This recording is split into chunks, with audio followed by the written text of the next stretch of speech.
The day I walked in on my son hurting that girl was the day I realized I had raised a monster, not by choice, but by silence.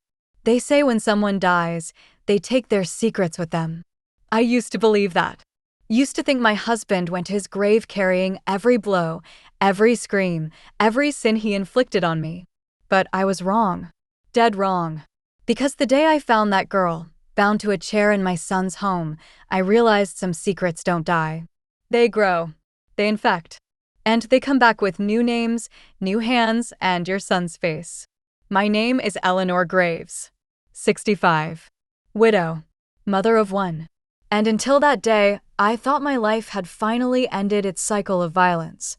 My husband, Marshall, passed 6 weeks earlier. Liver failure. Not the justice I would have chosen for a man like him, but justice rarely comes wrapped the way you want it. I didn't cry at the funeral. Not once. While people offered sympathy for my loss, I stood there feeling nothing. Because how do you grieve a man who made you kneel in rice as punishment? Who shaved your head once for speaking back? Who locked you in a cellar overnight just to teach you discipline? I stayed for Owen. My only child. My reason to wake up, even on days when I prayed not to. I thought I had protected him. Thought I kept the ugliness hidden behind my bruises and stitched lips. He never saw, I told myself. He never knew. I was wrong. I visited Owen that morning unannounced. Brought his favorite cinnamon cake. A mother's gesture. I knocked, then let myself in with the key he gave me years ago. The house was quiet. Too quiet. Sweetheart. I called. It's Mom. No answer. Just a soft sound. A stifled sob. I paused. Something felt wrong. I followed the sound upstairs, down the hallway, to a room I'd never been in before. He called it the studio. The door creaked open. And there she was. A girl, tied to a wooden chair. Duct tape across her mouth. Her eyes bloodshot, arms red and raw with salt crystals smeared into the wounds. I froze. My heart stopped. Then I saw him. Owen. Calm. Wiping his hands with a towel. His sleeves rolled up, like he was finishing a painting, not an act of cruelty. He looked at me with that same cool stare his father used to wear when I dared cry. I didn't expect you today, he said. As if I'd just interrupted a dinner. My mouth opened, but no words came. I took a step back, shaking. Why? I finally croaked. What is this? She lied, he said. Dad taught me how to see through liars. You remember, don't you? That moment was the death of every lie I told myself. That my son was different. That I had broken the cycle. That I had raised love, not evil. I ran. I don't remember the drive. Only that I vomited on the side of the road and cried until my voice was gone. That night, I came back. Not for him, for her. Her name was Riley. She was 23. A barista, an artist, someone he met online. She trusted him. She thought he was gentle. I untied her. She didn't thank me. She didn't scream. She just curled into a ball in the back seat of my car and I drove. I left her at a roadside motel. Paid for 2 weeks. Slipped some cash under the door. Then I sat in my car and stared at my hands, the same hands that once held a child, that rocked him to sleep, that wiped blood from my own face. What had I raised? No, what had I let be raised? I stayed with Marshall because I thought I was shielding Owen. But Marshall hadn't just hurt me behind closed doors. He had poisoned my son's soul. Taught him lessons I never saw. Lessons behind locked doors and father-son talks I never questioned. I didn't sleep that night. The next morning, I opened the old chest in my attic. The one thing I swore I'd never touch again. Inside were tapes. VHS tapes Marshall kept, recordings of our discipline sessions. Proof of every horror. I had hidden them in fear. Now they would speak. Because this time, I wouldn't stay silent. The next morning, I held one of the old VHS tapes in my trembling hands. The label read Lesson 12, Obedience Through Pain. My stomach churned, but I didn't flinch. Not this time. I found an old VCR in the closet, blew the dust off, and connected it to the television. The screen crackled, and there it was me. I was 39 in the video. Thin. Pale. My hair buzzed short. Kneeling on grains of rice, blindfolded, hands tied behind my back, Marshall's voice narrating like some sick tutorial. She raised her voice today, his voice said.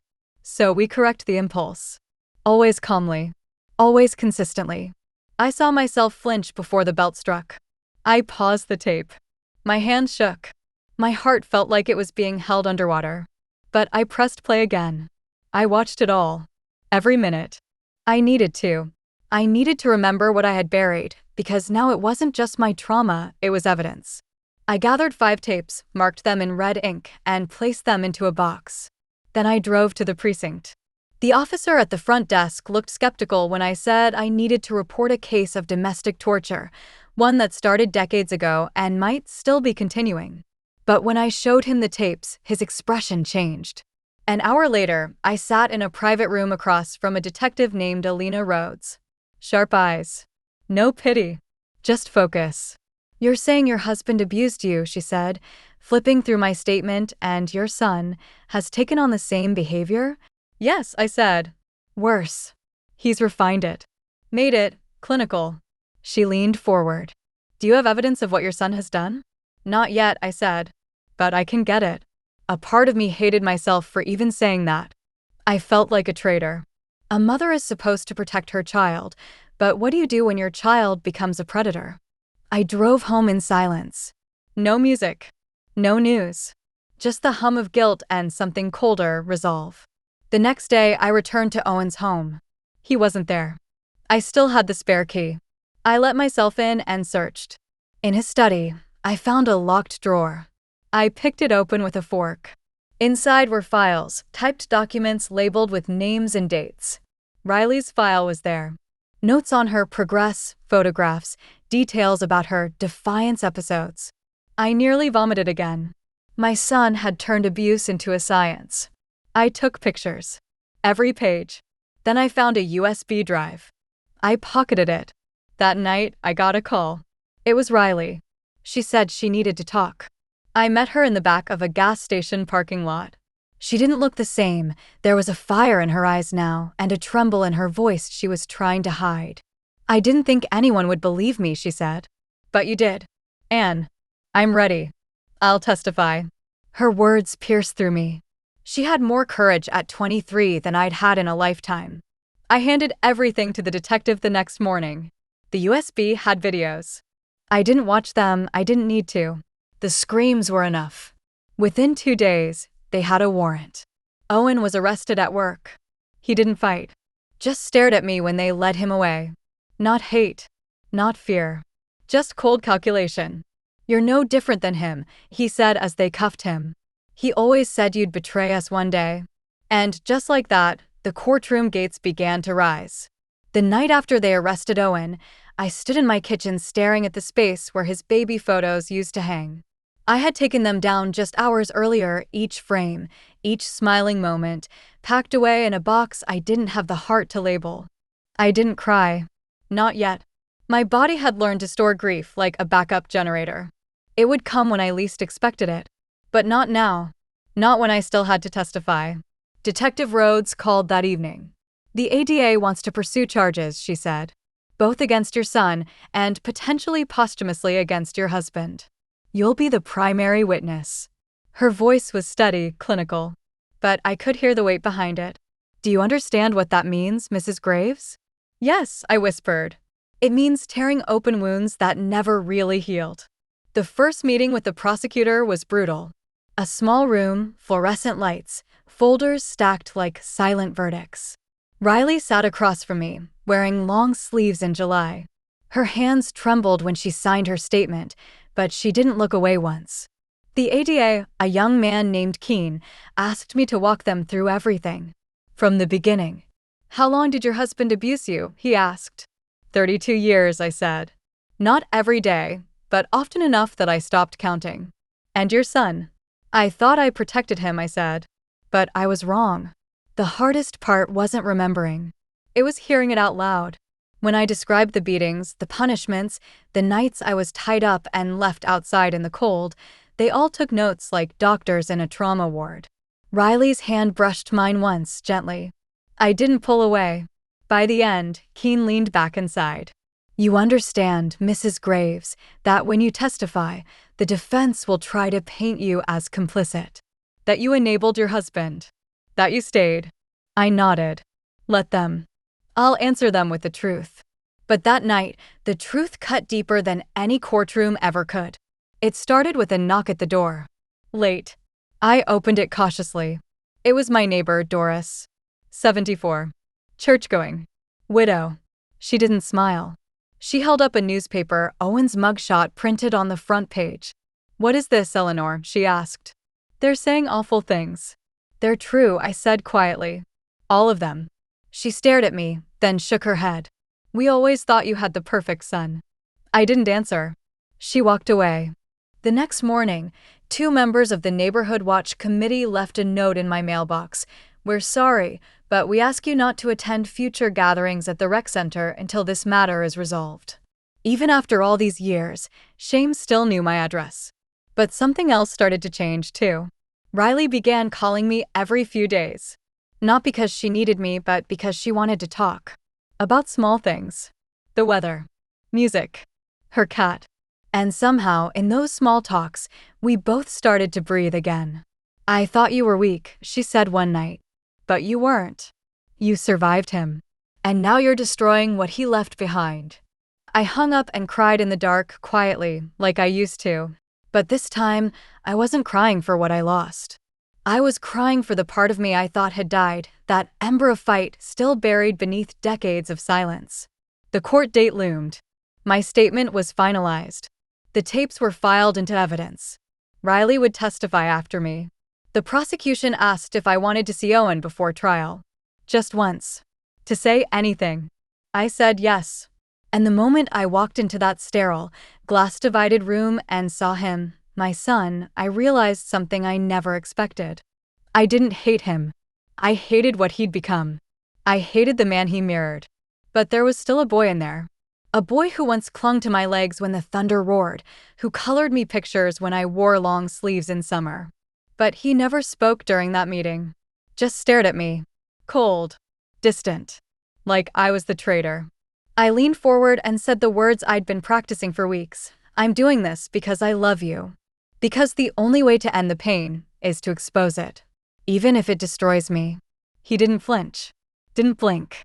When I stood to leave, he finally spoke. You should have left him.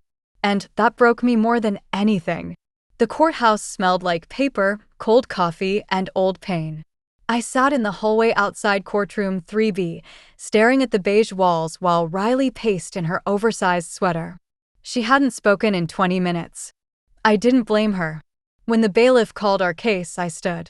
My knees trembled, not from fear, but from the weight of what I was about to do. I was about to take the stand against my own son. The gallery was half full. Reporters. Court sketch artists. A few former neighbors pretending they were here for community interest. I saw Doris again, sitting behind the prosecution's bench. She looked ashamed to meet my eyes. Owen sat between his attorneys, calm as stone.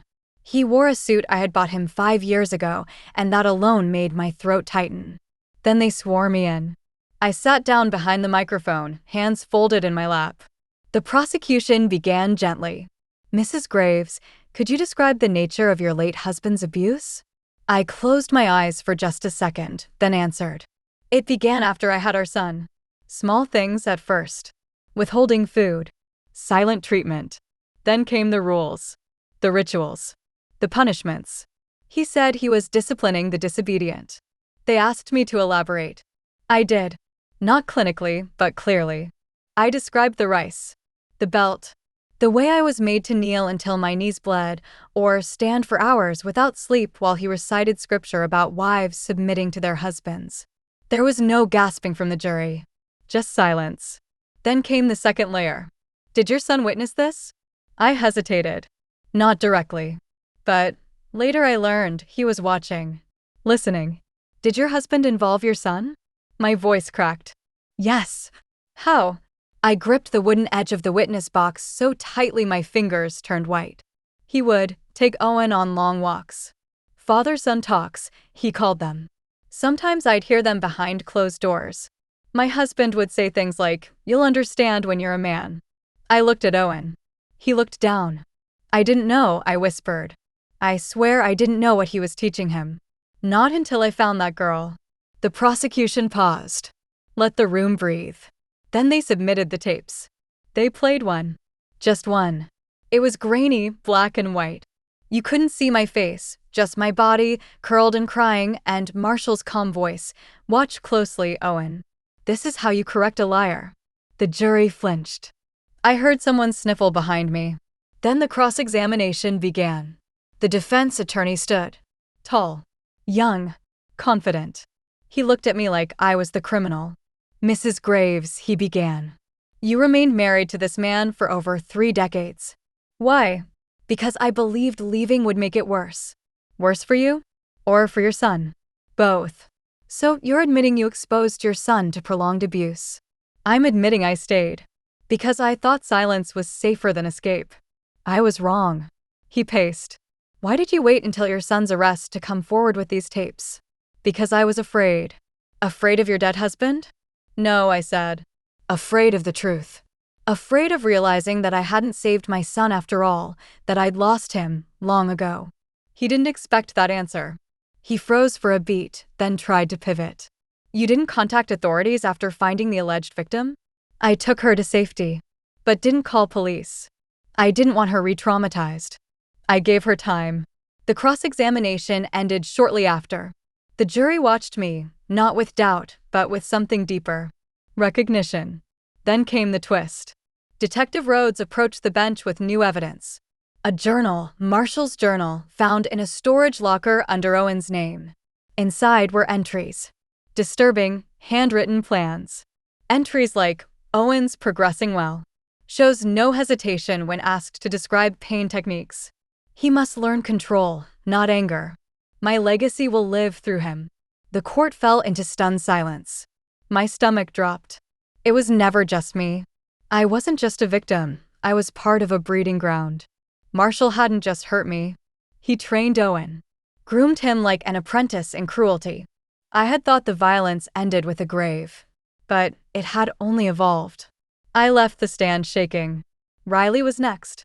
I held her hand before she walked up. She nodded, brave. And in that moment, I knew something. I hadn't saved Owen. But maybe, just maybe, I was helping to save her. Riley took the stand with the poise of someone who had nothing left to lose. Her sleeves were rolled down, her chin lifted, but I could see her fingers trembling as she was sworn in. The courtroom watched her with that peculiar tension, the way people look at someone who has been through something horrifying and lived to speak of it. Some saw courage. Others, shame. I saw both. The prosecutor began gently. Miss Riley Avery, can you tell us how you met Owen Graves? Her voice was quiet, but steady. I met him through an art forum online. He liked my sketches. Said he was a collector, that he appreciated emotionally raw work. We met for coffee. He was polite, intelligent, kind. She paused, swallowing hard. For the first 2 months, he made me feel special. Listened to me. Bought me books. Then, it started small. Criticisms masked as compliments. You're not honest enough in your work. You need to feel more to create better. And then he began asking strange questions. About pain. About fear. The prosecutor nodded. And then, one day, he said he wanted to show me something. That he'd help me create my best work. He blindfolded me. I thought it was going to be sensual. He tied me to a chair. Gasps echoed across the courtroom. I gripped the bench. I told him no, Riley said, her voice now shaking. He said, this is how truth is born. My father taught me. He used salt on my arms. Made me confess lies I never told. When I screamed, he smiled. He said I reminded him of someone. I didn't understand what he meant. Riley looked at me then. Just for a second. I didn't think I'd get out, she whispered. But then, she came. His mother. My breath caught. She saved me. She untied me. Took me away. Didn't ask me to explain. Just helped. The defense tried to rattle her. Asked why she went to his house willingly. Why she didn't call the police herself. Riley stared at them coldly. Because when someone breaks you like that, you forget how to function.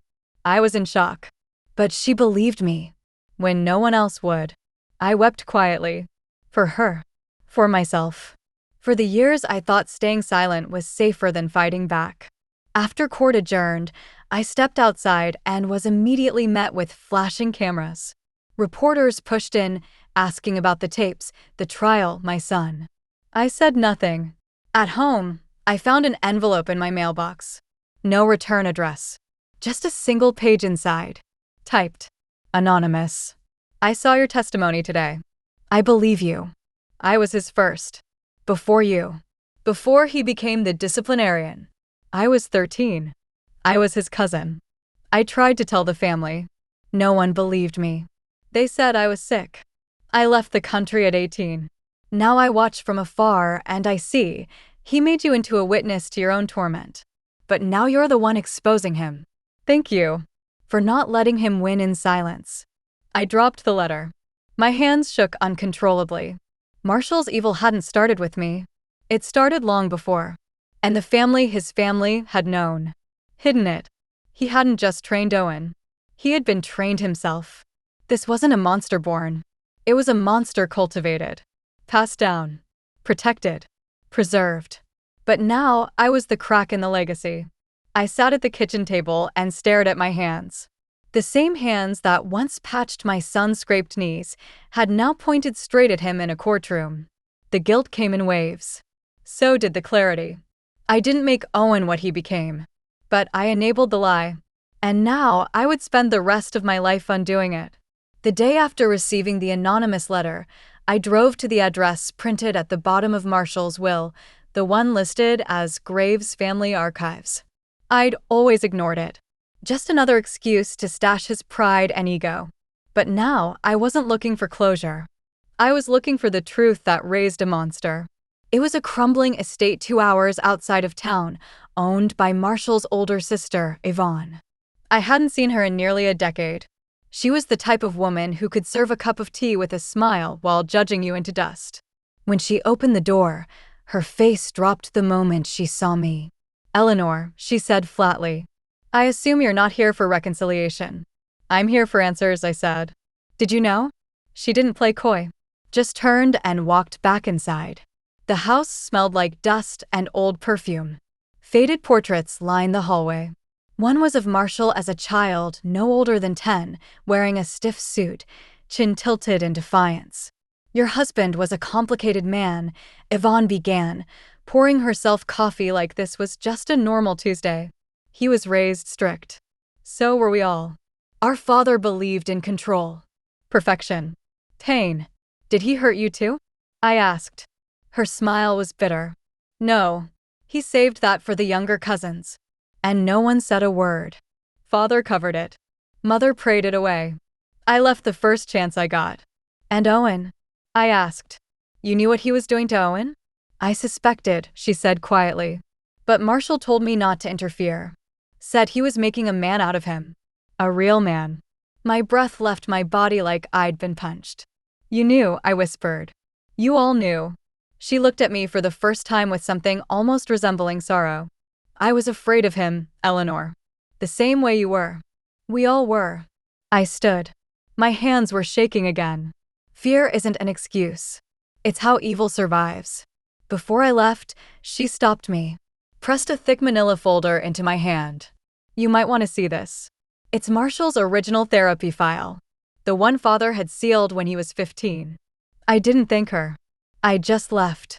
Back at home, I opened the folder. The documents were decades old. Psychiatric evaluations. Doctor's notes. Disturbing sketches of people crying, bound, bleeding. A therapist's note in red ink stood out. Subject displays severe sociopathic tendencies. Obsession with control, disregard for suffering, and advanced manipulation skills. Family unwilling to pursue institutionalization. Recommend separation from minors immediately." They knew. His family knew. And they did nothing. And somehow that made it worse. Later that night, I received an anonymous call. "You need to stop," the voice said. "Male. Distorted. Withdraw your statement. Don't testify again. You're destroying what's left of your family." Then silence. I stared at the receiver. Not with fear, but fury. They were still protecting him. Even in death. Even after what Owen had done. I called Detective Rhodes. Told her about the threat. She insisted on sending someone to check on me, but I declined. I'd survived worse. I wasn't going to be scared back into silence now. Instead, I made photocopies of the folder, the journal, the letter. I gave one copy to the ADA, one to Riley, and hid the third under a loose floorboard in my closet. If anyone tried to silence me, they'd have to erase everything. I sat on my porch with a cup of coffee, the night air cold against my skin. This wasn't just about Owen anymore. This was about an entire bloodline of buried crimes, sewn shut by silence and stitched with shame. But now I was the one holding the needle. And I was ready to unravel every thread. 3 days after the anonymous threat, I woke up to find my name in the newspaper again, but this time, not as a hero. Mother or murderer? The headline read. Local woman testified against her only son, but how much of his darkness did she raise? There was a photo of me walking out of court, eyes sunken, shoulders slumped. The article painted me as a manipulative mother, a woman seeking attention after a life of obscurity. Some of Marshall's distant relatives had spoken to the press, spinning lies about my volatile behavior, my need for control, even accusing me of fabricating the tapes. I didn't cry. I didn't scream. I simply folded the paper in half and threw it into the trash. But by noon, the real damage arrived. Someone spray-painted my front door. Traitor. In thick red paint. The neighbor kids stopped riding their bikes past my house. The grocer who once called me ma'am now avoided eye contact. People believed what was easiest to swallow, that monsters are born in one place, not passed through blood and silence. Riley showed up that evening, uninvited but welcome. She brought soup, as if to mother me now. This town would rather blame a woman than face the truth, she said, kneeling to scrub the word off my door. You didn't make him, Eleanor. You just didn't know how to stop him. I should have known, I whispered. I was his mother. I should have seen it. You were surviving. Not watching. Her words sat heavy. But what she said next cracked something deep. I think I wasn't the first. I turned to her. What do you mean? There was a girl, she said. One night when he was doing things. He said something like, you're better than the last one. She couldn't take the pain. I thought he was lying. But now I'm not sure. I felt ice crawl up my back. That night, I went to Owen's house. It was still under lock and police surveillance, but Detective Rhodes gave me an hour inside under escort. I need to see his old room, I told her. The one he had growing up. It was untouched since he moved out. A museum of childhood. Comic books, an old football trophy, science fair ribbons. But behind the closet panel, I found something I hadn't expected. A wooden box. Inside it, scraps of paper. Letters. Drawings. Some were in Owen's handwriting as a child, but others were in neat, feminine cursive. Signed only with the name C. One read, I hate it here. But I can't leave. He said he'd hurt my brother if I told. I hear you crying through the vents. I cry too. Maybe we'll both disappear one day. Another said, you're the only person who looks at me like I'm not invisible. Thank you for giving me that drawing. I wish we could escape together. The last letter had dried blood on the corner. He found my hiding spot. If anything happens to me, please tell someone. Tell anyone. My name is Callie. I'm real. Please don't forget me. I sank to the floor. I remembered Callie. She was a foster child who stayed with us when Owen was 10. Only for a few months. Marshall said she was troubled and had her transferred out. I never questioned it. Not once. I stood up, feeling vile in my throat. I showed the letters to Rhodes, who immediately scanned them into evidence. You think he hurt her? I asked. I think we're about to find out, she said. There's a cold case file in another county about a missing foster girl named Callie, reported around the same time. My stomach dropped. This wasn't just about Riley. Or me. This was about a girl we forgot. A voice that begged to be heard in the silence. And if she was still out there, dead or alive, I owed her everything. Callie. I hadn't spoken her name in over 30 years, but now it echoed in my mind like a prayer I had never said. Detective Rhodes worked fast. Within 48 hours of the letters being entered into evidence, a cold case file from northern Pennsylvania was reopened. Kelly Townsend, age 13, missing since June of 1994. Last seen leaving school. Foster placement marked as unstable. No family. No real search. And she had lived in my house. Under my roof. I remembered her vaguely. Quiet. Always sketching birds in a notebook she kept hidden. She used to braid her hair so tight her scalp must have ached. I once found her asleep in the laundry room, curled up like she was hiding. At the time, Marshall said she was too fragile for our structure, that the system moved her to a better home. And like everything he said back then, I believed him. Now Rhodes and I stood in Owen's childhood room, the letters carefully bagged and sealed. "We're bringing in forensic teams tomorrow," she said. "If something happened to her here, we'll find it." But I couldn't sleep. Couldn't wait. That night, after the police left, I returned alone. I knew that house like I knew my own bones. The way the floorboard near the window creaked differently. The false wall panel behind the dresser. But there was one spot I hadn't thought about in years, the crawl space under the stairs. Marshall always kept it padlocked. Said there were tools in there too dangerous for Owen. I pried it open with a crowbar. The stench hit first. Not death. Not anymore. But mold, rot, and time. Inside, I found a rusted tin lunchbox. Inside it was Callie's sketchbook. Faded drawings of birds, clouds, and something else. Hands. Reaching. Bleeding. One drawing was labeled below. And underneath it, taped to the back cover, was a scrap of paper. "I think he's going to lock me there. Please help me." I backed out of the crawl space, ball rising in my throat. My memories of that summer flooded back with terrifying clarity. Owen had nightmares every night. Screamed about scratching sounds in the walls. I'd thought it was just night terrors. Marshall said it was just her games. And then one night, the noises stopped. And I never asked why. The next morning, forensic crews began digging. They used ground-penetrating radar beneath the foundation. By afternoon, they found bone fragments. Human. Small. I watched from a distance as they laid the tarp. The coroner's van pulled up in silence. I couldn't speak. Riley came to sit beside me, handing me a bottle of water. "She was here the whole time," I whispered. And I didn't hear her. "You weren't the one who locked her in," she said. "No," I said. "But I was the one who should have known." The case shattered open again. Owen wasn't just a reflection of his father. He was a living continuation of his violence. The media changed tone overnight. Now I wasn't the traitorous mother.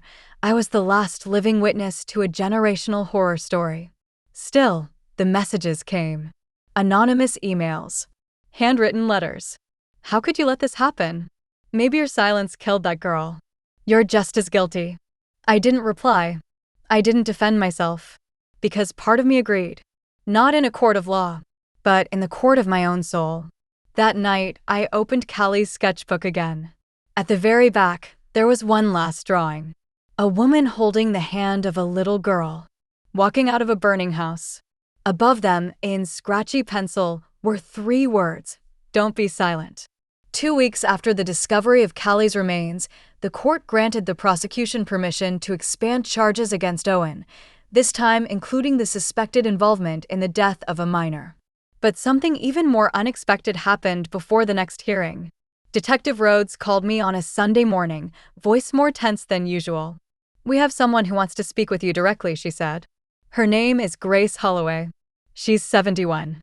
She says she was involved with Marshall long before you ever met him. The name didn't register. But what Rhodes said next did. She says he nearly killed her. And that no one ever believed her, until now. I met Grace in a quiet interview room in the precinct. Her eyes were ice blue, sharp despite the creases around them. She sat upright, like someone who had spent decades training herself not to flinch. "Mrs. Graves," she said softly. "Or, is it still Graves?" "It's Eleanor," I replied. I dropped his name the day he died. A tight nod. Then silence. "You said you knew Marshall?" She gave a dry laugh. "I survived Marshall." She slid a photograph across the table. A faded black and white image of a younger woman, barely 18, with a bruised eye and a stitched lip. I recognized the expression instantly. I'd worn it too. I met him in 1973, she said. He was charming, handsome, said all the right things. I moved in with him 6 weeks later. It took him another month to make me beg. My stomach twisted. I tried to press charges, she continued. But it was a different time. No bruises on court day meant no case. His father had money. I was called unstable, accused of self-harm. And then what? I asked. I ran, she said. Changed my name. Got married. Had kids. But I never forgot him. She looked at me then, a fire in her gaze. When I saw your story in the papers, the tapes, your testimony, I knew. I knew I wasn't the only one anymore. I couldn't hold back the tears. You were first, I said. You tried to warn the world, and no one listened. No one ever wants to believe the monster wears a suit, she replied. They only believe when the blood's still warm. We sat in silence for a long time. Then she leaned in. There's something else, she said. When I ran, I took something with me. Something I wasn't supposed to find. From her bag, she pulled a small cassette tape, labeled in handwriting I recognized immediately. Marshall's. Test 001, conditioning begins. My throat closed. I found it in a drawer. I never listened to it fully. Just once. But it haunted me, she said. Now, maybe it's time it's heard. The next day, the DA's office had the tape transferred to digital. The audio was scratchy, warped by time. But it was clear enough. Marshall's voice, subject, male. Age 6. Controlled environment. Emotional isolation phase commencing. Obedience training in progress. Then a child's voice. Small. Trembling. Owen. I don't want to. Slap Marshall again. You'll want to.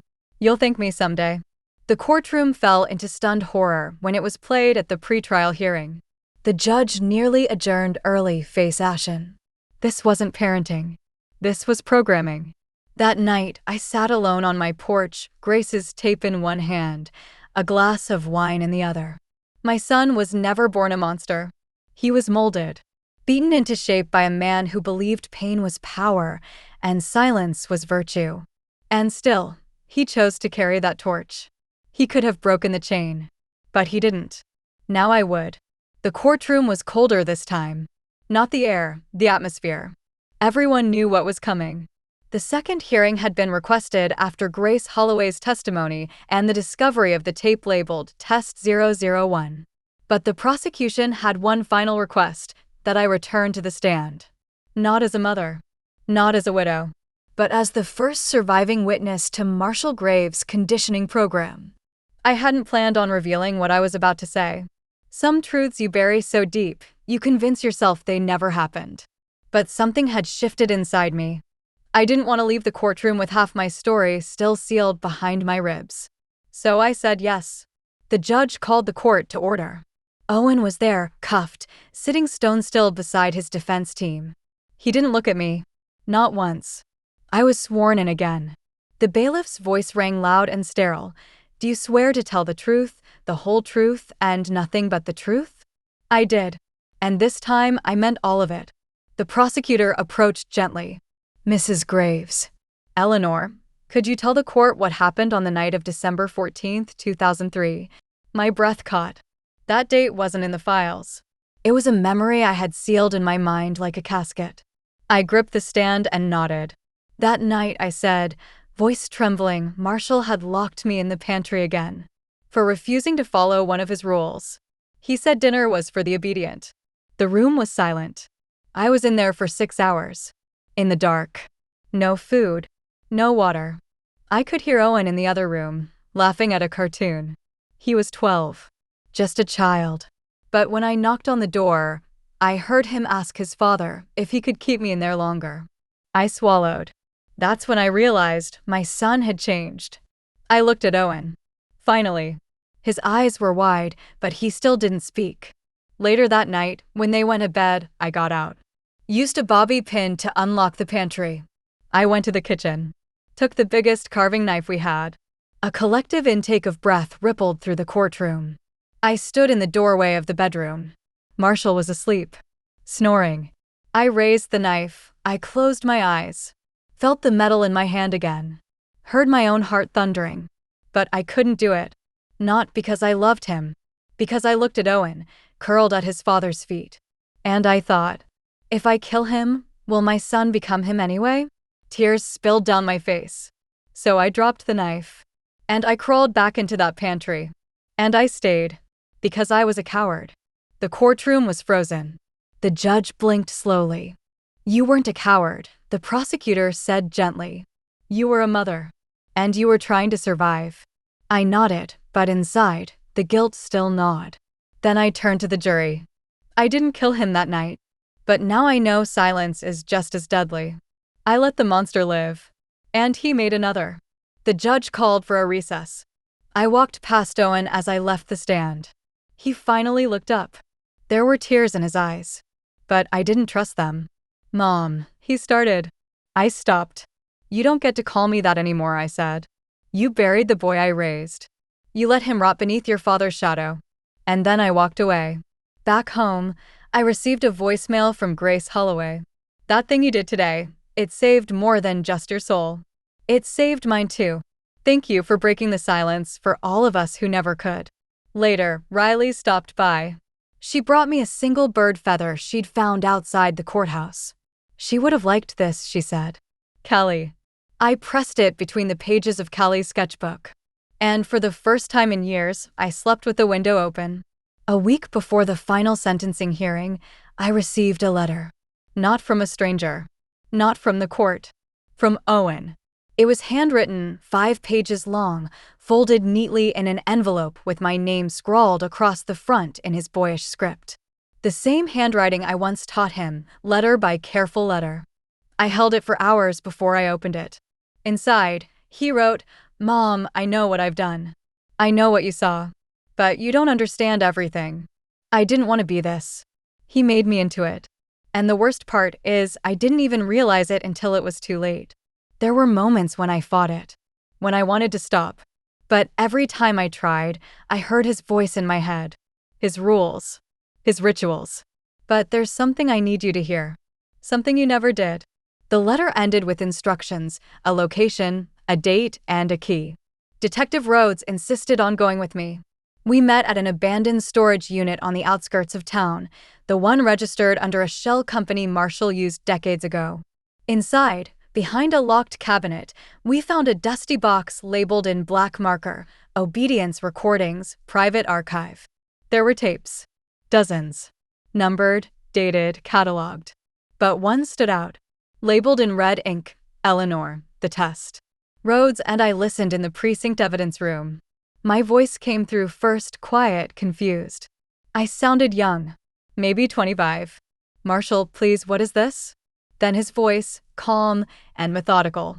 We're going to measure how much pain you can tolerate. Don't speak unless told. Owen is watching. He needs to learn. Rhodes paused the tape. My stomach turned. But I made her press play. There were screams. Mine. And beneath it, a child crying. Begging. Please stop. Daddy, please stop hurting Mommy. Marshall again. This is what women are for, Owen. They must learn. And so must you. It wasn't just abuse. It was a lesson plan. Rhodes stopped the tape again. Her face had gone white. There's more, she said. We need to digitize all of this. The court admitted the new evidence the next day. Suddenly, everything shifted. This wasn't just a trial for Owen. It was a posthumous trial for Marshall. The tapes became the smoking gun no one expected. The defense tried to suppress them, but the judge allowed key portions. One tape in particular showed Owen at age 15, arguing with Marshall. I don't want to do this. You'll do it because I say so. She's a kid, Dad. A little girl. And that's when obedience is shaped. Do you want to disappoint me? That voice, Owen's, wasn't defiant. It was breaking. The court was divided. Some said he was a child molded into a weapon. Others said it didn't matter, he still chose to hurt. And I didn't know anymore where one truth ended and the other began. Back home, I played the tape labeled Eleanor, Final Session. I'd never heard it before. It was from 2007. Right after Marshall's final violent episode, when he locked me in the basement overnight for dropping a glass during dinner. "What if I leave you?" I asked in the recording. "You won't," Marshall said. "Because you need me." "No," I whispered. "I stayed for Owen. But maybe I should have left for myself." Then silence. No beating. No rage. Just the click of a recorder stopping. It was the last thing he ever recorded. And the first time I ever threatened to walk away. Maybe part of him knew then. The spell was breaking. That night, I sat on my porch again.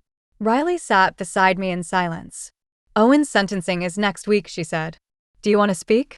I thought for a long time. Then I nodded. "I have one last truth to tell." The sentencing date loomed like a shadow at the edge of every thought. I spent nights writing my victim impact statement by hand, then tearing it up. Over and over again. What was I supposed to say? That I raised a boy who became a mirror of his father's cruelty? That I stayed too long? That I'm still scared of mirrors because they might show me a face I failed to protect? But before I could finalize it, something unexpected arrived. Detective Rhodes called again. "There's something you need to see," she said. "A safety deposit box was flagged this morning. Registered to Marshall Graves. It was marked for you." I didn't want it. Not from him. But something told me I had to see it anyway. The box was in a dusty corner of the Riverfield National Bank vault, untouched since 2008. Inside was a single item, a sealed envelope. My name was written in cursive, careful and deliberate. "Eleanor, for when I'm gone." I opened it with gloved hands. It contained a letter. Not an apology. Not quite. Just, "Marshall, if you're reading this, I'm likely dead or close. Which means Owen is now a man. My work, for better or worse, is done. You always underestimated what it means to raise a legacy. You thought parenting was love. I knew it was power. Control. Shaping a mind until it can no longer be broken because it breaks others instead. You were never meant to understand me. You were only meant to witness. And Owen, he was my masterpiece. But you were the canvas I practiced on. Do what you must. Testify. Burn what's left. But remember, the echo of me lives in him. And the echo of him will live in you. That's the price of staying." I let the letter fall from my hands. The bank vault swirled around me like a storm of silence. I wanted to scream, but I didn't. I smiled. Because for the first time, I realized something he hadn't. He thought control made him immortal. That by breaking others, he ensured his survival. But he was wrong. Because I was still here. And I hadn't broken. That night, I finished writing my victim impact statement. I didn't use legal language. I didn't list statistics. I wrote truth. To the court, and to the boy I once called my son, you were born with soft hands and curious eyes. I remember the first time you cried, how it shattered me. And I remember the last time you looked at me like I was your mother, not your opponent. I stood beside a man who used pain to shape obedience. And I watched you become his reflection. I won't make excuses for that. But I will say this. I refuse to carry his legacy forward. I buried his bones, but I'm still digging out his roots, from my memory, from my house, from you. I am not here to save you. I am not here to hate you. I am here to say, the cycle ends here. You were his masterpiece. But I became my own. Eleanor Marie Holloway. Riley read it and didn't speak for a long time. Then she reached across the table, touched my hand, and whispered, "He didn't win." No, he didn't. The courtroom was packed. Not just with lawyers, press, and officials, but with silence. The kind of silence that thickens around your throat before a truth arrives. I walked to the stand slowly, my knees aching with each step. But I kept my back straight, my hands steady. The judge gave me a small nod. "Mrs. Holloway, you may proceed." I unfolded my statement. The pages trembled slightly, but my voice didn't. I read every word I had written. Every sentence soaked in pain, grief, and reclamation. When I reached the final line, "You were his masterpiece." But I became my own. The room exhaled. The judge leaned forward. "Thank you, Mrs. Holloway." And then something unexpected happened. Owen stood. "Your Honor," he said, "I would like to speak." Gasps spread across the courtroom. Even his own defense attorney looked stunned. The judge paused. "This is irregular. Are you prepared to waive counsel's approval?" "I am," Owen said. "I won't fight anymore." They allowed him to approach the microphone. I hadn't heard his voice in weeks, not since I told him he couldn't call me mom anymore. But now it carried a weight I hadn't expected. Not defiance. Not even sorrow. Just quiet clarity. "I want to confess," he said. "Not to the crimes you already know, but to one you don't." A murmur rippled through the gallery. Owen continued. "There was another girl. Before Riley. Before the others. Her name was Jenna. I was 17. She was my cousin. We were alone in the attic one summer. I told her I wanted to show her something, like he used to say to me. And I hurt her." He swallowed hard. "She didn't report it. She just stopped speaking to the family. Moved away. But I remember the look on her face. The way she flinched when I walked into the room." He looked at me. Really looked. "For the first time in what felt like years. You said I could have broken the cycle. That I had a choice. You were right." He turned to the judge. "No more appeals. No deals. I plead guilty on all counts." The courtroom was stunned into absolute stillness. And in that silence, I felt the slow, twisting pain of a mother's heart breaking again.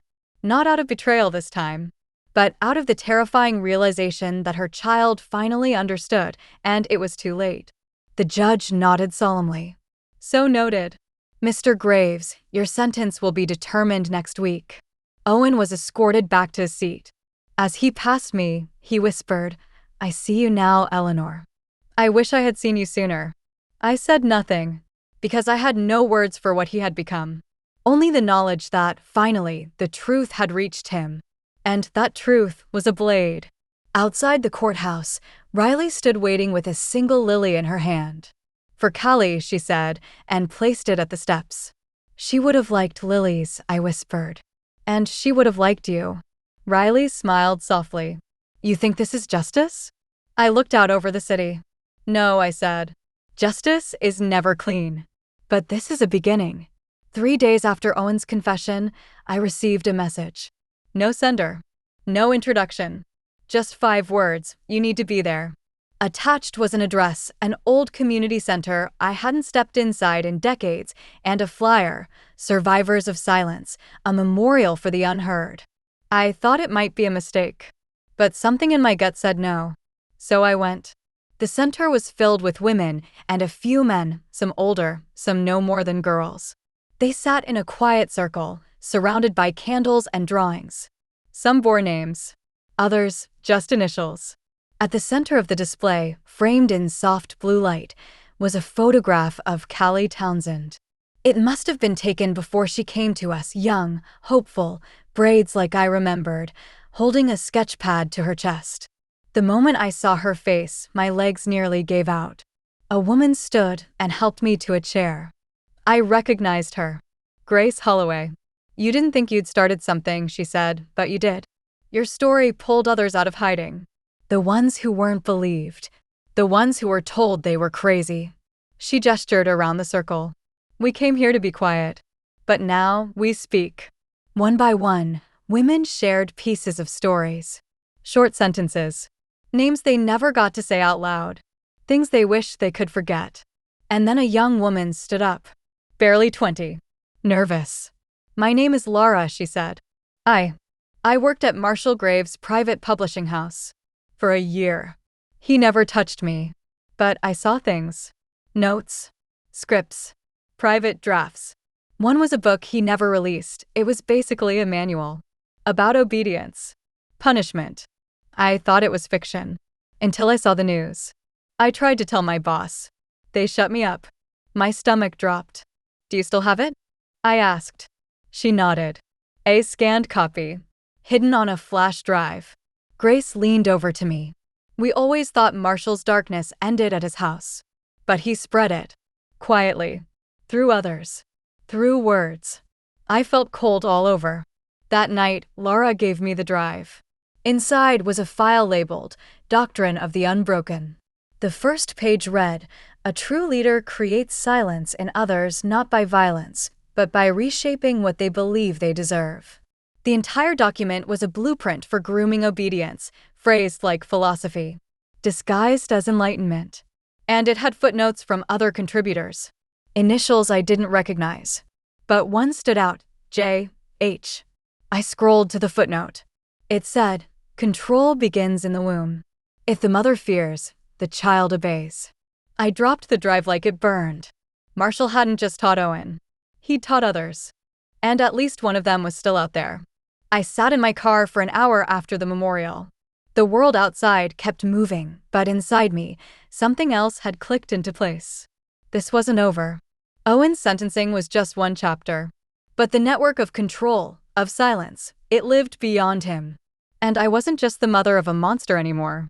I was the woman who'd learned how monsters were made.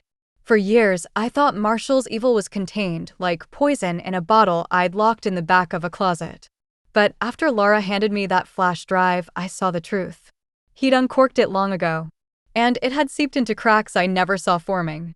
The document labeled Doctrine of the Unbroken was 93 pages long. Dense. Chilling. Disguised as philosophy, it used words like purification, silent shaping, and obedience by environment. But one section disturbed me more than the rest. It wasn't Marshall's writing, it was annotated by someone else. Marked only as J.H. Punishment teaches less than permission. Train the mother to surrender, and the child will never rebel. Eleanor broke protocol. Her resistance proved fatal to the second phase. Replacements must be chosen more carefully next time. Next time. The words shook me. That meant I hadn't just been a victim, I'd been an experiment. And someone was still watching. I took the drive to Detective Rhodes. She read through the document once and immediately pushed her chair back. "This is more than evidence," she said. "It's doctrine. It's recruitment material." "Recruitment for what?" I asked. Her jaw tightened. Whatever Marshall was building, it didn't die with him. And J.H. Whoever they are was part of it. I said nothing, just stared at the flickering screen. "Do you recognize the name?" she asked. I shook my head. No, but I recognized the voice. That's someone who knew me. Someone close. Over the next week, we began tracing financial records tied to the Graves estate. Hidden accounts. Transfers. Quiet payments to people with no job titles. One name stood out, Jonas Holbrook. He wasn't family. Not officially. But I remembered him. He was Marshall's college roommate. A psychology major who visited once every few years. Always polite. Always observant. Always watching me with eyes that didn't blink long enough. He was listed as the co-editor on one of Marshall's early publishing projects. A book that was mysteriously recalled after release. J.H. Jonas Holbrook. We tracked him to a quiet town 3 hours south. A psychology professor. Recently retired. No family. No online presence. Rhodes arranged an interview. But I asked to come along. When we arrived at his home, an immaculate cottage in a silent cul-de-sac, he answered the door with a smile that sent shivers down my spine. "Eleanor," he said, like we were old friends. "It's been too long." He invited us in. Offered tea. As if this were all perfectly civilized. "Why did you call me a replacement?" I asked straight out. His expression didn't falter. "Because that's what you were," he said calmly. "Marshall's first subject failed. You were the second trial. And your obedience lasted longer than we predicted." Rhodes nearly stood, but I reached out and stopped her. "You wrote the doctrine." "I shaped the doctrine," he corrected. Marshall was emotional. I was methodical. "You broke phase 2 when you stopped submitting. But your son was our breakthrough." My mouth went dry. "You're sick," I whispered. "No, Eleanor. I'm a student of human thresholds. You just happened to live in my lab." Rhodes stood then, badge out. "Jonas Holbrook, you're under arrest for conspiracy, aiding and abetting multiple counts of child abuse," and he didn't flinch. "I won't resist," he said. "But it won't stop anything." As the officers led him away, he turned to me. "You can tear down the building, Eleanor. But the blueprints are already out there." That night, I sat in the dark with a glass of wine and Callie's sketchbook in my lap. He was right. The blueprints were out there. But so were my words. So was the truth. And blueprints mean nothing if you teach people not to build them. The morning after Jonas Holbrook's arrest, I found an envelope shoved under my front door. No name, just a phrase written in red ink, "You're silencing the future." Inside was a Polaroid photo. Blurry, grainy, but unmistakable. It was Riley, at the market, alone. A red circle drawn around her head. My hands shook. They weren't done. Detective Rhodes responded instantly. Riley was put under temporary protection, and I was advised not to leave my home. But fear had already left the porch and moved into my bones. They hadn't just threatened me. They were now targeting the one person I couldn't lose. Jonas Holbrook's interrogation revealed fragments, chilling, controlled fragments. He'd hosted sessions with grad students, psychology interns, thinkers, he called them. He never referred to them by name, only initials. CGLRMT. And most disturbingly, R.S. Riley Simmons. I stared at that one for a long time. Rhodes looked concerned. Could be coincidence. But I knew better than to trust coincidence in this story. I called Riley to the station under the pretense of a follow-up. She arrived calm, confused. "Is everything okay?" I asked her directly. "Did you ever study under Jonas Holbrook?" Her face changed. Not guilt. Not panic. Something softer, hurt. "Yes," she admitted. "He was a guest lecturer in one of my classes. I barely knew him." "Why?" My chest tightened. "Did he ever reach out, after class?" She hesitated. "Once. He emailed me, said I had a sharp mind. He invited me to a private research forum, but I never went." Rhodes leaned in. "Are you sure?" Riley looked at both of us. "I'm not lying. Eleanor, what's going on?" I handed her the photo. Her hands trembled. "That's yesterday," she whispered. "I never noticed anyone." She looked up at me, eyes wide. "Do you think they're watching me now?" I nodded. "Yes. Because you survived. Because you spoke. Because you were mine." That night, I didn't sleep. I stayed up reviewing everything Jonas had published. Every journal. Every obscure podcast appearance. Every quote archived on academic forums. And in one footnote, buried in a lecture from 2013, I found it. The next evolution of the doctrine lies not in men, but in women willing to deny their own pain for the sake of control. He wasn't just recruiting obedient students. He was training successors. One of those successors had followed Riley. And they weren't done. The next day, Rhodes confirmed something terrifying. The email Jonas sent to Riley had come from an IP address not at the university, but from within Marshall's old publishing house. The same building where Owen once spent weekends learning from his father. The house hadn't published anything in years. But the domain was still active. Someone had been operating from within the ashes. "I want to go there," I told Rhodes. "I want to see what's left." She agreed, reluctantly. We entered together, me, and two officers. The place was empty. At least, at first. But down in the basement, behind a false wall, we found a small office. Still running. One flickering light. One computer. One chair. And pinned to the wall above the desk, photos. Of me, Riley, Grace, even Laura. Each photo had a single handwritten word beneath it. Watch. Test. Break. Fail. And under mine, original subject. Survived. I turned to Rhodes. Someone is still playing his game. And the worst part? It wasn't over. It was just starting again. When Riley told me she wanted to introduce me to someone from her survivor support group, I didn't hesitate, though every nerve in my body screamed wait.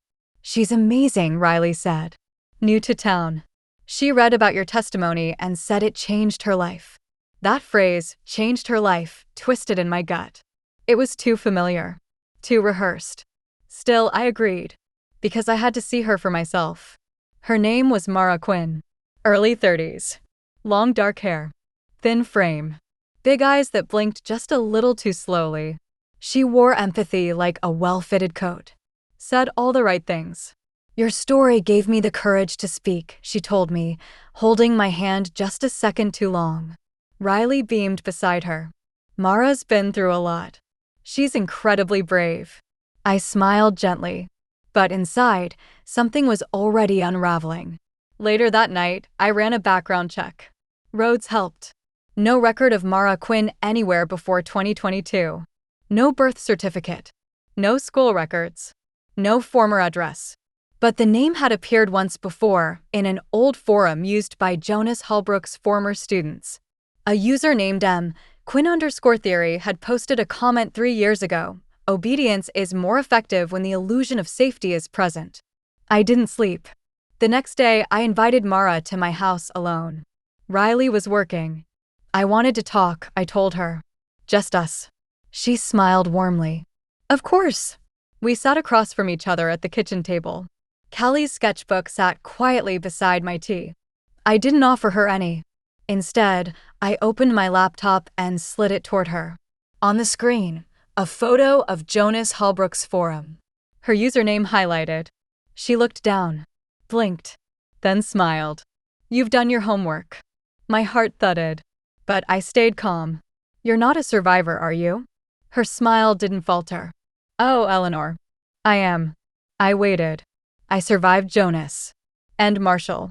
And men like them, she said. Because I listened. I learned. And now I continue the work. Not in shadows. In silence. She stood up slowly. You've made it harder, of course. But you can't stop it. You're not the end of the story.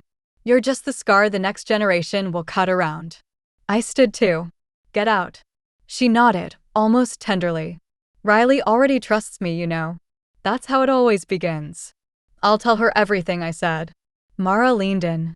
Then she'll have to choose, won't she? Between the woman who lost everything and the one who tells her she can take it back. Then she walked out like we'd just had tea. I called Rhodes immediately. A warrant was issued. But Mara vanished. No address. No bank trail. No digital prints. She was never real. She was a construct, another mask in the doctrine. I told Riley. I showed her the forum. The message. The truth. She cried. Then she stared. She used me to get to you, she whispered. She made me feel strong. She made you feel chosen, I said. That's how they begin. But I'm not like them, Riley said fiercely. I'm not him. No, I said.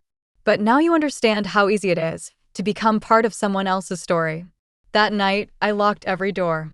But I knew locks weren't what kept people safe. Knowing did. And now Riley knew. She saw the wolf in the wound. And I prayed that meant she'd never open the door again. The morning after Mara disappeared, I found an envelope taped to my gate. White. Unmarked. Inside was a folded piece of paper, typed in a serif font I'd seen before, used in Jonas Holbrook's early training documents. At the top, in bold, Phase 4, Candidates for Conditioning Regional, there were 9 names listed beneath it. 3 were unfamiliar. 4 were women from Riley's support group. 1 was Riley herself. And the last name was Maggie Holloway, my niece, my sister's only daughter, 18 years old. Just started college. I hadn't spoken to her in months. I sat frozen on the porch, the paper clutched in my hand like it might set fire. The doctrine was still active. Still recruiting. And Maggie was on their list. I called Rhodes immediately. Where did this list come from? She asked. No idea, I said. But someone wanted me to have it. And someone wants us to know, she added. Mara didn't vanish. She was extracted. Which means she was never working alone. I called Maggie next. She answered with a laugh in her voice, fresh and innocent. Hey, Aunt Elle. I was just going to text you. I got a weird email from a psych club. Said they read a paper I submitted and wanted to meet for a research discussion. I haven't even written anything. My blood went cold. Maggie, listen to me. Don't go. Delete the email. Forward it to me. Then turn off your phone and go to campus security. She hesitated. Is this about that trial stuff? That culty-sounding guy. It's worse, I said. I'll explain later. Just do what I say. Please. Okay. I trust you. An hour later, Rhodes traced the source of Maggie's email. It came from a server connected to a shell nonprofit, the Obedience Initiative, publicly listed as a behavioral research and trauma recovery foundation. It had 5 chapters across the country. all led by former students of Jonas Hallbrook. We had evidence now. Enough to issue warnings. Freeze the foundation's funding. Launch a public investigation. But Rhodes warned me, this won't end it. These aren't random students anymore. They're believers. They see Marshall and Jonas as prophets. Your testimony made you their antichrist. I nodded. Good. Let them see me. That evening, I met Riley in the same community center where the memorial for Callie was held. She looked tired, shaken, but sharper, like the shadows had hardened her edges. They had a list, I told her. You were on it. She didn't even flinch. Then let's burn it, she said. All of it. The doctrine. The names. The network. I reached into my bag, pulled out the list, held it over a metal bowl. Together, we lit it. Watched the flames devour every name, every future scar. Not because we thought fire would stop them, but because it reminded us we could. And then Riley said something that chilled me deeper than the doctrine ever had. What if they don't need to recruit anymore? She whispered. What do you mean? She looked up. What if they've already taught enough? It began with a leak. 3 days after Riley and I burned the list, an anonymous user posted scanned pages of the Doctrine of the Unbroken online, dozens of them, unredacted. Then came the headlines. Former professor tied to secret obedience cult. Women targeted as subjects in alleged psychological experiments. Graves' doctrine leak sparks national inquiry. And just like that, my silence became a movement. But the backlash came too. Pundits, bloggers, influencers. Some called us heroes, others liars, trauma fabricators, grief cultists, just angry mothers looking for someone to blame. I knew better than to argue. The world doesn't change when people agree. It changes when people are forced to see. Detective Rhodes called a week later. The Senate Subcommittee on Domestic Threats is holding a televised hearing, she said. They want your testimony. They want the truth to go on record for history. I should have felt honored. Instead, I felt like I was stepping into my own funeral. I'll do it, I said. But only if I can say everything. The courtroom wasn't like Owen's. This one was brighter, cleaner. Cameras lined the walls. I sat at the witness table beneath a row of polished lights, my palms open, my spine straight. And I told the world everything. About Marshall. About Jonas. About the tapes, the list, the doctrine, the names. About the monster I gave birth to. And the one I unknowingly helped raise. I said what no mother ever wants to admit. My love protected him from justice. My silence helped him grow. And I will carry that grief until the day I die. I read Riley's name aloud. Callie's. Grace's. Lara's. Maggie's. All the names the doctrine tried to own. I said them like they were spells. Because they were. Names have power. And the cult had tried to erase theirs. At the end, as I stepped away from the mic, the committee chairwoman stood and nodded. Thank you, Mrs. Holloway. Your bravery will be remembered. But as I turned, I froze. There, sitting in the back row, was Owen. Dressed in prison orange. Hands shackled. He had been transported for a hearing in the same building. Somehow, he had requested to watch. Our eyes met. And he smiled. Not wide. Not cruel. But quiet. Almost human. Like something had shifted. After the hearing, I asked to see him. Just once. We met in a glass-walled room. Guards nearby. He sat first. I followed. Why did you come? I asked. He looked down. Then up. I wanted to hear how it ends. It doesn't end, I said. Not really. He nodded slowly. You were right, you know. I made choices. I can't unmake them. But I needed to see you say it. To know, you made it out. I blinked back tears. You could have, too. He looked away. I never wanted to. That night, I returned home and found a package on my porch. No return address. Just one word stamped across the top, hollow. Inside was a flash drive. Rhodes tested it immediately. It contained surveillance footage. Weeks of it. Of me. Of Riley. Of Maggie. Timestamped. Labeled. Each file titled, Live Case, Phase V. The doctrine was still active. Only now, they were calling it the Hollow Program. Named after me. Before we begin, if this story moved you, hurt you, or helped you, please take a moment to like, comment, and subscribe.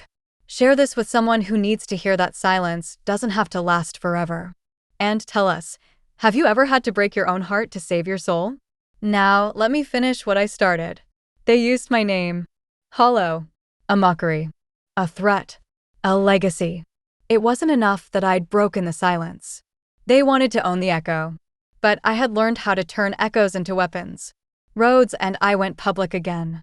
This time with the footage. We held a press conference. Showed the timestamps. Named the foundations. Read every fake name tied to the Hollow program. Then I looked straight into the camera and said, "You thought my name meant empty. But it means rebuilt. And I am not afraid of the shadows anymore." The reaction was nuclear. Investigations launched in 5 states. 2 cult-linked academies were shut down. Donors pulled funding. 2 former professors, one from Virginia, one from Oregon, were arrested on charges of psychological manipulation and assault. But one remained. Mara Quinn. The wolf in the wound. She resurfaced 1 month later. Not in hiding. On a podcast. Disguised as an expert in behavioral trauma recovery. I watched the video with a knot in my chest. She said things like, "Victims often misinterpret care as control. Sometimes, strength looks like surrender." She didn't name me, but she didn't have to. Every sentence was a whisper to her followers. So I made a decision. One last decision. And it nearly cost me everything. I went back into the shadows. Undercover. Riley cried when I told her. "Let someone else do it," she said. "I've been someone else long enough," I told her. "Now I have to be me." We worked with Rhodes and a federal task force. I posed as a new recruit. Someone hurt. Quiet. Hungry for purpose. They welcomed me. Like always. And there she was, Mara. Smiling. Poised. I told her I was broken. She told me I was ready. I wore a wire. Recorded every word. For 6 weeks, I sat in circles. Listened to lessons. Watched them break others gently, like glass, not bone. Until finally, I asked her, "What happens to the ones who resist?" She smiled. "They don't make it to phase 6. That was enough. The task force moved in. 24 arrests. 3 indictments. Hundreds of files seized. And Mara? She tried to run. But I was already standing at the door. "You remember me now?" I asked. She didn't speak. But her eyes said it all. I'd become what she feared most, a survivor who refused to be silent. The Hollow program is gone. Marshall is dead. Jonas is sentenced. Owen will never walk free again. But me? I walk every morning. In the open. No longer afraid of who sees me. Riley lives 2 streets down. She runs her own trauma recovery center now. Not based on obedience, but on truth. And Callie? Her sketches hang in my hallway. The one she drew of me, eyes closed, mouth open, screaming into the dark, reminds me what I broke through to get here. The last time I visited Owen, he asked me one question. "Do you hate me?" I said I did. But hate is just love that never got to finish. And I've had enough unfinished things in my life. I stood. And now? I don't hate you. I release you. He cried then. Not loudly, but enough. Then I turned and left the past behind. My name is Eleanor Holloway, and I am not the mother of a monster. I am the woman who unmade him. And finally, I am free.